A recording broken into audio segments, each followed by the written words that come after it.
Šodien es braukšu uz Jelgavu.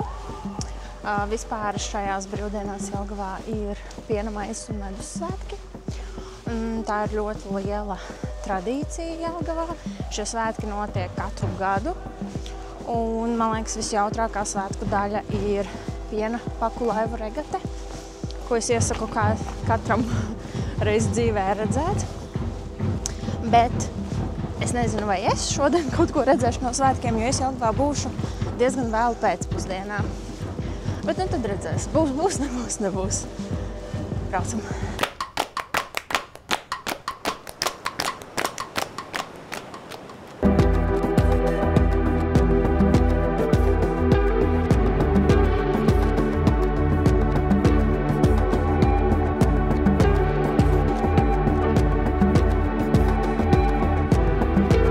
Parasti, kad es braucu vilcienās, vai sēžu telefonā vai lasu grāmatu, bet šoreiz bija tā, ka man blakus sēdēja jaunieši, 2 puisis un meitene, un viņi visu ceļu baumoja un apsprieda kaut kādus cilvēkus, un man bija tik jautri klausīties svešas sarunas.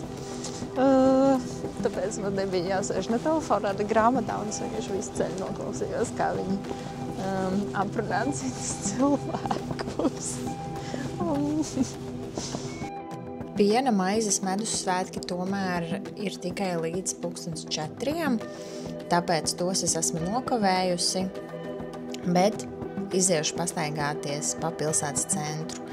Lietus līst, pastaiga noteikti nebūs liela, bet vismaz varēšu parādīt kaut kādu pils apkārtni un arī apkārtni ap jauno tiltu un Pasta salu.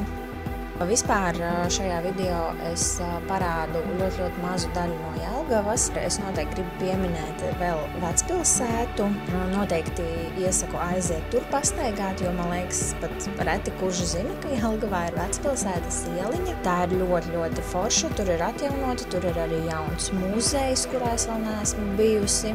Un runājot par muzejiem, man ļoti patīk Dzelzceļa muzejs. Tāda man patīk arī Trīsvienības baznīcas torņa muzejs. Tur ir tā, ka tur ir vairāk stāvi, un tad tu ej, un katrā stāvā ir kaut kāda citādāka ekspozīcija. Viņas ir interesantas, interaktīvas, tur interesanti ir arī bērniem. Un tāpat arī Alunāna muzejs un arī pati Akademija Petrīna ēka ir turisma objekts noteikti ļoti nozīmīgs. Tāpat arī Valdakas pils ir tāds labs turisma objekts, ko apskatīt. Bet es nezinu, kā tur ir ar iekšā tikšanu, neesmu pārliecināta, tāpēc, ka, cik es zinu, tur ir skola. Tālāk staigājot šeit, aiz Jelgavas pils, var tikt līdz Savvaļas zirgiem. Pašlaik es viņus neredzu, varbūt viņi ir kaut kur paslēpušies, bet taciņa ved tālu līdz pat viņu ielokam, tāpēc ir vērts iet un paskatīties un liela iespēja paveikties viņus tiešām ieraudzīt.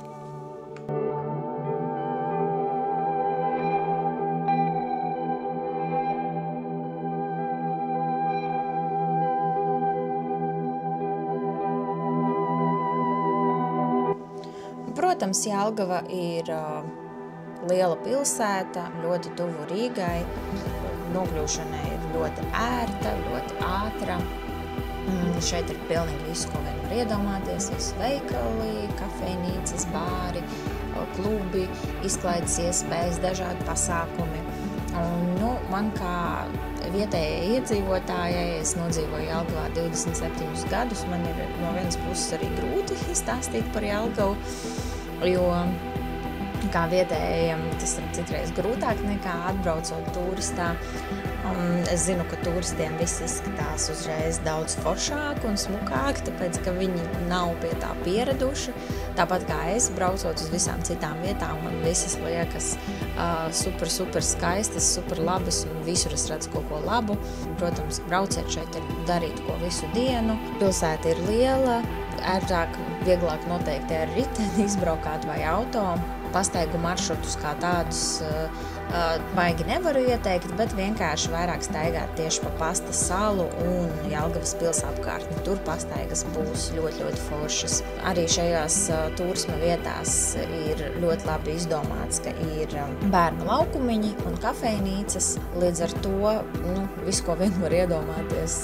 Un starp citu, Pasta salā arī ir estrāde, un šodien tur notiek gačo koncerts. Līdz ar to Jelgava ir vienmēr diezgan aktīva, daudz ko darīt, daudz ko redzēt. Un visforšākie, protams, tradicionālie svētki festivāli, kā ledus skulptūru festivāls un smošu skulptūru festivāls, uz kurien brauc ļoti, ļoti daudz cilvēku. Bet tiešām tie ir tādi unikāli festivāli, pasākumi arī, ja kāds nav bijis, iesaku aizbraukt.